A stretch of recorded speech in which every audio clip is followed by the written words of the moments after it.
Lawyers of Reddit, at what point, when working for a defendant, did you realize my client is a monster?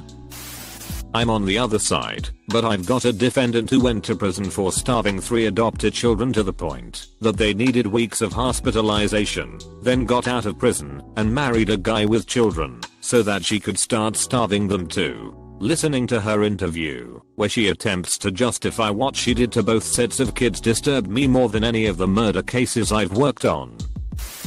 Had a divorce client, husband, and father, who disowned his autistic son, tried to argue that he should get all of his wife's retirement having not worked for 12 years, contacted me during the height of Hurricane Sandy. He was in the Bronx and me in Manhattan, saying he wanted to hold his wife in contempt for not paying him that day, while the storm slammed New York City. Told me I was making a huge mistake getting married. My wedding date was November 3rd, 4 days after Sandy, saying that I was going to be miserable and regret it. I could go on. But the worst was when, several months later, since his divorce was taking a long time, he sent death threat letters to myself and my wife saying that he had hired an executor to kill the 2 of us if his divorce wasn't finalized in 60 days. Called the police, and they said he left his premises 1 day earlier. I heard nothing from him until February 2014, when he emailed me saying he needed a winter coat from his wife, and could I help get it for him. Ironically, the divorce didn't have to be completed, because he killed himself before the judge signed the judgment of divorce. Murder, robbery, and most crimes involve regular people who did, or may have done something stupid due to alcohol or situations. But the client you keep an eye out are the ones charged with fraud and the like. Liars, cheats, and all around shady people, generally speaking. Even the gangs operate on a code of conduct. An old-fashioned warlike code of conduct. Honor and courage are important to them, even though they commit crimes. 22 years threatened twice. So not that bad. The real danger, not in criminal law. It's family law. That's where people get really heated. It's personal. Lifelong criminal defense lawyer here. To be completely honest, it's not about the offense, but about the person. I've had people accused of murder that I really kind of liked and thought well of. I've had people accused of shoplifting who have given me the heebie-jeebies and seemed like psychopaths. Speaking from purely a criminal standpoint, having a client who is a monster doesn't matter in terms of your duty to them, but it does make the job less pleasant. My worst clients have been people who are comfortable scamming others of their money. My mom is one, and she told me a story. She was defending a man that was accused of killing his whole family with their axe and burned their bodies. Yeah. He had 3 children, ages 3, 4, and 7, and a wife. My mom said she was afraid to talk to him because he just did not seem normal at all. She said that he was very freaky and that he would just stare at her for no reason for a long time. It still haunts her to this day. He got the death penalty, and she was very happy. She didn't even care about the money. My mom is a lawyer. This is the story about how she quit being a public defender. When you are a public defender, you don't get to choose your cases. She got assigned a young man who, with the help of his friend, had gotten a kitten from a free to a good home ad in the paper. They then brought it home and gave it to their dog as a chew toy. I think they also filmed it. So yeah. She said she needed a shower after every meeting with him. Cancelled her PD contract after the case concluded. Edit. Very disturbing content warning. Even though I've made a throwaway, I'm going to be a bit vague, because I still take my ethical duties to former clients seriously and can't breach privilege or the NDA I signed. This is a story from a long time ago, during the summer after my first year of law school, when I was briefly working at a well-known criminal defense firm. The client whose case I was working was one of several defendants charged with conspiracy to commit murder. 3 individuals had committed the murders, and several others had either helped plan it, abducted the victims, came along to watch, or filmed it. In order to see whether our client was one of the individuals present at the scene, I had to watch multiple videos of the murders. I watched multiple people brutally killed in about the worst possible way you can imagine. They were chopped into pieces while they were alive and had their skulls stomped in. It wasn't some grainy security footage. It was HD video taken by bystanders just a few feet away. The video showed someone's brain squirting out of their head and another person screaming as their hands and arms were hacked off! Exclamation mark. I also had to listen to the audio to see if our client's voice could be heard. The screams were bad. The laughter was worse. It has stuck with me for years and years, and I don't see it going away anytime soon. Thankfully my internship at that firm ended a few weeks later at the end of the summer. I never looked up the sentence from the case, and have no desire to. In our case there was no presumption of innocence. The individuals involved had all taken pleas in hope that the prosecutors would seek the death penalty. The only thing that would change was whether our client would get the death penalty if he was present/filming, or life in prison if we showed that he played a more minimal role. Working in criminal defense meant setting my judgment for people aside so that they could be afforded the rights guaranteed to them by the Constitution.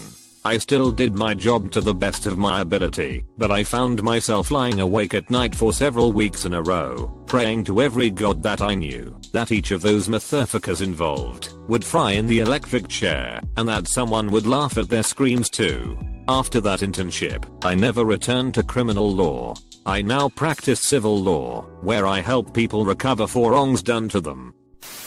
I'll go ahead and say it. When I practiced family law and criminal defense, I trusted and believed my criminal defense clients 100x more than my divorce/custody clients. The worst monsters are the people who manipulate minor children for custody reasons. Fuck them. Luckily I'm out of that area of law, hopefully for good. When I had to go to the US Attorney's office to view the evidence in his case, there they were, the hundreds of images of child porn he had traded, the close-up images of his baby's genitals that he had taken and sent around the internet, the pictures of his neighbor's daughters playing in their kiddie pool. Realized he just could not help himself. But he also never once claimed responsibility or showed remorse, so I don't feel too badly for him.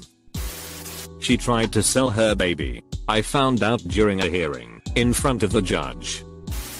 I've done a lot of prison legal aid, and I could tell stories about child molesters that would turn you green, but instead I'll turn you green a different way. I had a kid, 17, who was mildly cognitively disabled due to brain trauma he sustained at the hands of his birth parents, who ended up with a really wonderful foster care family and thrived. He was a popular kid at school, good athlete, got a girlfriend, and invited her to meet up and be teenagers one night in a corn silo, which I guess is a thing that country kids do. I don't know. This all comes from the pre-sentence investigation report I read before taking his case, but this girl met him at the silo and they were hanging out inside.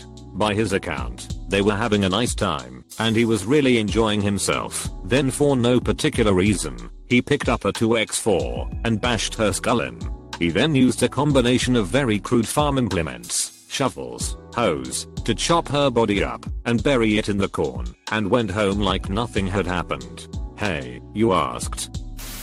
We had a client try and enforce a post-employment restraint against a 19-year-old receptionist after she quit and started working for a competitor. The reason? He wanted to make her life hell because she wouldn't sleep with him, a creepy 57-year-old man. Him trying to sleep with her was the reason she quit. Unsurprisingly, he didn't take our advice to discontinue his claim, and so we ended up sending him elsewhere. I listened to a 911 call where the victim's throat was slit while on the call by our client. I will never forget her gurgling and sounding like she was dying. Somehow she ultimately lived through this, saying, "He killed me, he killed me." Oh, I can share a good story. I had a teacher in high school who was a former lawyer. We always asked him why, gave up his practice to start teaching. He finally caved and explained that his last case was the deaths of 3 people. Apparently there had been a 4th. It was 2 couples who, in the act of a drunken, drugged-out orgy, decided to kill, partially eat, and dismember one of the women. I guess it seemed like a good idea at the time. As a lawyer, he said it was pretty open and shut, but he had to get his clients the best result possible, and he was exposed to all the horrid details, the pictures, and their reasoning. My teacher had such a far-off look when he explained it that we could see it really got to him. I'm a lawyer for people on death row. Although some of my clients have been convicted of horrible, sometimes nightmare-inducing crimes, I honestly have never had the thought, oh, this person is a monster. What I'm far more likely to think is, 1. How do I convince my child to never try meth? Because meth psychosis is fucking real and horrifying. Or 2. I'm so lucky to have been born into a family where my parents weren't violent / drug addicted / mentally ill / all of the above. Or 3. Jesus Christ, how differently things may have turned out if my client had access to mental health services on the outside. Or 4. Wow, this person who was completely dysfunctional on the outside has adapted really well to the structure that our institutional environment provides. Perhaps it's due to my own religious beliefs and to my analytical nature, but the idea that some people are just bad or monsters has never rung true to me, nor has it been borne out by my observed experience. The first week I started at my current criminal defense firm, I was tasked with cataloging discovery from our client's phone. The phone had multiple, talking around 4,000, videos, photos, text exchanges with women under 16, though not all of the girls' ages were confirmed. Most, if not all, were under the legal age of consent and many were barely pubescent, naked and being prostituted over 1 year.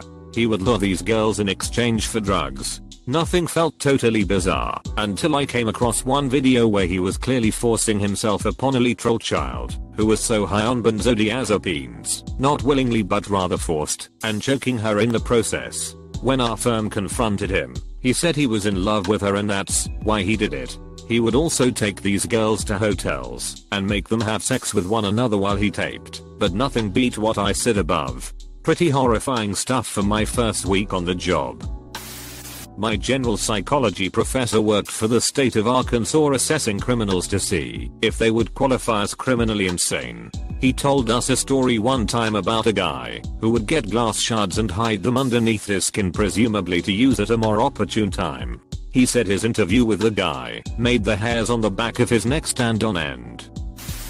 I had a client who was accused of domestic violence. Essentially, he threw his girlfriend out of a second-story window. Now has got a terrible history, but so do a lot of my clients, and his attitude is a little entitled, also typical. But he also knows the deal and wants a plea deal. So I'm not really prepared when he absolutely refuses a no jail offer from the state. Keep in mind there were like 5 witnesses. Why? Because they wanted him to pay for her medical bills. Okay, an asshole, but whatever, not the worst. What I did was his counter offer. I ain't paying that bitch's bills. Tell them he'll pay for the window. Prosecutor was not happy.